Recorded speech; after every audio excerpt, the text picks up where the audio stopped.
Bismillahirrahmanirrahim. Beberapa model dakwah niku pun dijajal sedanten kala Nabi Nuh. Model cara ngandani iklan, nggih niku pidato terbuka, khutbah terbuka. Sampai israr, nggih niku BCI utawi omongan sing sifatnya privat. Bakso generasi Nuh, pangeran nuruti musnah terus wonten generasi terus ngantos generasi Ibrahim dan sebagainya. Terus niki kula ngaji boten lami-lami tapi niki ben dadi laqad kana fi qasasihim ibratul liulil albab. Karena niki pun banyak internet, banyak masalah. Ini niki kula terangaken. Nabi Ayub niku para pangeran niku go modal kere tok. Nggih niku piyambake melarat diuji pangeran ngantos diusir saking masyarakate. Dari kiai-kiai gudiken nganti dikukur nganggo kuku ra kenek, akhirnya nganggo kreweng ra kenek, nganggo besi nganti sempal napa? Sedan. Jadi modal pangeran, parek pangeran nganggo modal napa? Kere, modal fakir. Dan karena beliau ridho be Allah niku dadi pareke Nabi Ayub dateng Allah Subhanahu wa taala. Nabi Sulaiman parek pangeran nganggo modal kekayaan dan kerajaan. Sampai samangke yang disengketakan Israel dan Palestina adalah bekas Yon Sulaiman. Kerajaan disebut tinggalane Solomon. Gini maksudnya sinten Nabi Sulaiman. Sehingga kebesaran Baitul Maqdis yang sekarang itu adalah portofolio ketika dulu juga dibangun megah oleh sinten Nabi Sulaiman. Jika Nabi Sulaiman para pangeran nganggo modal dengan segala kebesaran, kemewahan dan kekayaan. Nabi Ibrahim parek pangeran karena beliau sanggup mengajarkan al-hujjatul ilmiah, satu argumentasi ilmiah untuk pentingnya bahwa manusia pasti harus kembali pada Allah Subhanahu wa taala. Disebut watil ka hujjatuna atainaha Ibrahim ala qaum. Lah khusus Nabi Muhammad sallallahu alaihi wasallam niku kena khitab anit tabi millata Ibrahim napa Hanifah. Nggih niki rungokno tenan. Nak ngoten Nabi Muhammad boten ngarah disyariatno para pangeran nganggo modal kiring boten ngarah. Bahkan Nabi dawuh kadal fakru ayakuna napa kufron. Nak kepikiran teman-teman rawan dadi napa kafir. Karena tentu beberapa kristenisasi dan sebagainya yang dibidik atau jadi objek tentu umat Islam yang sangat apa? Fakir. Karena itu menjadi problem. Nggih fakir boten dosa wong takbir, tapi nu nak mbok nikmati nu dosa. Ning mergo kadal fakru ayakun napa? Kufur. Harus dilawan. Karena itu termasuk kategori a'udzubika minal bukhli termasuk wal fakri. Wa ghalabatid dan sering utang, kakean utang termasuk al-musta'ad minhu, sesuatu yang dihindari Rasulullah. A'udzubika minal jubni wal bukhli termasuk wal fakri wa ghalabatid dan wa qahrir rijal. Mun iki rungokno tenan. Kenapa fakir menjadi masalah? Fakir itu nak ditompo secara baik itu baik kayak konteks Nabi Ayub. Tapi menjadi ketika tidak baik, ketika kelihatan tidak baik ini ngeten. Sampeyan duwe ibu wajib birrul walidain. Ibuke sampean loro wayane rumah sakit gara-gara melarat. Karpu ya tak go priksa tapi pimen aku mangane kangelan. Pokoke fakir ketara ora ana gunane nak wonten musuh. Padahal dalam sunnatullah tentu musuh itu selalu banyak. Atau zaman Kanjeng Nabi ngadepi kelompok Romawi, kelompok kafirku Quraisy. Tentu dalam konteks melawan kekuatan besar, sahabat yang melarat-melarat kados Bilal, Ammar, Suhaib tidak akan jadi pahlawan. Tentu sejarah besar saat melawan kekuatan besar adalah Sayyidina Utsman Abu Bakar. Karena sahabat yang fakir tentu dapat sakit memberi kontribusi. Andai kan fakir itu jadi syariat, tentu kasihan umat Islam karena kalau ada musuh atau ada kewajiban yang butuh finansial, orang fakir akan menjadi problem. Niki rungokaken nggih. Tapi Islam tidak mungkin anti fakir karena fakir itu takdir. Masalah ya betutur rizqa lima yasa napa? Waduh, nek ditetir kere semuanya ra iso sugih tenan. Sebab itu kewajibane wong kere niku sabar. Paham nggih? Tapi sabar sak mangke itu sabar pasif. Niki sampean ngaji tenan. Sabar sak mangke sabar pasif. Piro-piro kelar mangan, seralawan lah pokoknya kelar. Itu kecelakaan. Sabar model begini napa? Kecelakaan. Mboten ngarah sampean para pangeran, carane sabar mengeten tok. Kalau zaman Rasulullah Shallallahu Alaihi Wasallam, fikir itu dilatih, dihilangkan lewat visi-visi besar. Ya, kula gadah data ilmiah masalah niki. Zaman perang Khandaq, niku Nabi damel Khandaq, niku badhe mangan mboten kuat.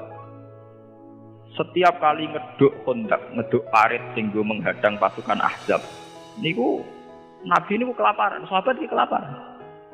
Tapi di balik kelaparan ini dari Nabi wis melarat-marat ngene lah sumben niku kerajaan Romawi. Niku zaman niku teritorial Palestina, Yerusalem niku pun masuk teritorial napa? Romawi. Niku Nabi malah sempat guyon sumben teritorial Romawi sing Palestina dikuasai wong Islam. Kowe mar sumben sing kuwasa. Tapi aku pesen sok mahkota Romawi nggokno Suraka. Akhirnya wong munafik malah mencibir Nabi. Lah ya mat ke mangane ra kuat kok ambisi ngalahno napa? Roma. Apa yang terjadi? Akhirnya wonten ayat turun qulillahumma malikal mulki tu'til mulka man tasya wa tanzi'ul mulka mimman tasya wa tu'izzu man tasya wa tudhillu man tasya. Niki Roma akan. Dan itu terbukti Nabi tesih sugeng niku menangi perang Dzatil Usrah niki eling-eling nggih. Nabi tesih sugeng menangi perang napa? Dzatil Usrah, perang tersulit dalam sejarah Islam. Sampai gambaran Al-Qur'an fi sa'atil usrati, saat sulit. Sampai digambar Al-Qur'an meh sebagian atine sahabat niku yazihu qulubu fariqim minhu. Sampai sebagian sahabat mawon imane meh oleng. Mergo diharuskan perang Tabuk yang harus melalui perjalanan panjang menuju kawasan Palestina. Ini kurian namanya Syam dan tentunya Palestina, Lebanon, Syria. Riku rian istilah bahasa kitab napa? Syam niku nglebokno Lebanon, Syria putih Palestina. Niku mun dikuasai Roma. Nah niki Roma akan tenang. Orang-orang kaya kados Sayyidina Utsman nyumbang ngantos 50 unta. Ngantos 1000 jaran, pokoknya niku pun miliaran. Abu Bakar disumbangkan semua hartanya. Umar 4.000 dinar. Lah yang menjadi pelajaran teng mriki niki pun kula bulan baleni ngaji teng Yogya teng Bojonegoro teng pundi. Tiang-tiang sahabat sing melarat, sing namung gadah segenggam kurma, sing duwe wedhus kuru, sing duwe beras 2 kilo, niku melok perang. Bahkan wonten sahabat itu sing duwene mok kurma sitok. Niku dimut wong loro gentenan. Sing penting melok derekno napa? Derekno napa? Yang menjadi pelajaran di sini adalah orang-orang miskin yang dengan visi besar, wau mun kula kritik, ora kere pasif tapi kere aktif. Niku boten nate terbersit gawe rumus wong unta akeh jaran akeh sumbangane Utsman mbok yo disembelih nggo mayoran. Ben warek kah? Niku mboten. Mereka sepakat aset-aset yang disumbangkan karena perang niku nggih kangge alat perang. Misalnya alat perang riyen nggih panah, nggih jaran, nggih macam-macam tiga alat perang. Soal kemiskinan masing-masing ditanggung masing-masing. Sehingga dana besar perang ora entek nggo konsumsi ngurusi pikir-pikir niki. Mergo pikir-pikir niki menyelesaikan masalahnya sendiri ku eling-eling. Lho kula ben ate melarat, kula mboten niat ngritik wong melarat iki ben do tobat. Wis melarat ora wali rugi nggih kula kandhani sampeyan nggih. Mergo wis melarat kok mboten napa? Wali. Aja sampai sampean wis melarat mlebu kadal fakru ayakuna napa? Kufur. Niki rungokno tenan. Akhire kathah sahabat sing ketika menuju Tabuk niku kurma tunggal dimut tok. Pokoke cukup go energi. Sampeyan kula critani secara teori medis, teori gizi. Kenapa ada puasa? Puasa adalah mengembalikan fitrah orisinil manusia. Nggih, mengembalikan fitrah orisinal napa? Manusia. Manusia dengan sistem organ saraf yang miliaran itu sebetulnya bisa pulih tenaganya hanya dengan seteguk air. Disampai nak poso mulai subuh ngantos maghrib. Niku ngombe banyu sak gelas, kalian gedang goreng setunggal. itu pulihnya sama dengan sing mangan wareg nganti glegek. Paham ya? Asal tidak sama sekali. Pulihnya itu sama. Nak ngoten tiyang sing mangan kurma sitok, kalian sing mangan sego sak piring, cara perang tetep 50-50. Nggih, tetep napa? 50-50. Sami kalian tiyang poso sing buka mok kurma sitok, ambek sing mangan sak piring. Sampeyan saiki padha-padha kai pedang kon perang. Niku tetep napa 50-50. Sing diharamno iku wisol kon poso terus. Mergo nak ra buka blas dredeg-dredeg arek batok, paham nggih niki? Paham nggih? Lah nak kenyataane ngoten untuk perang besar wong gak perlu wareg. Sing nggawa kurma sak genggam ya wis cukup duwe energi untuk napa? Untuk napa? Perang. Paham ya? Tiang sakniki mboten. Bayangno apa-apa iku ideal, iso perang ra anak ndek dhuwit. Iso jihad ra anak awake dhewe cukup ning omah cukup apa-apa cukup. Padahal buktine nek apa-apa cukup mesti milih surat turu tinggal delok TV. Tidak mungkin orang punya kecukupan segalanya kemudian punya orientasi jihad.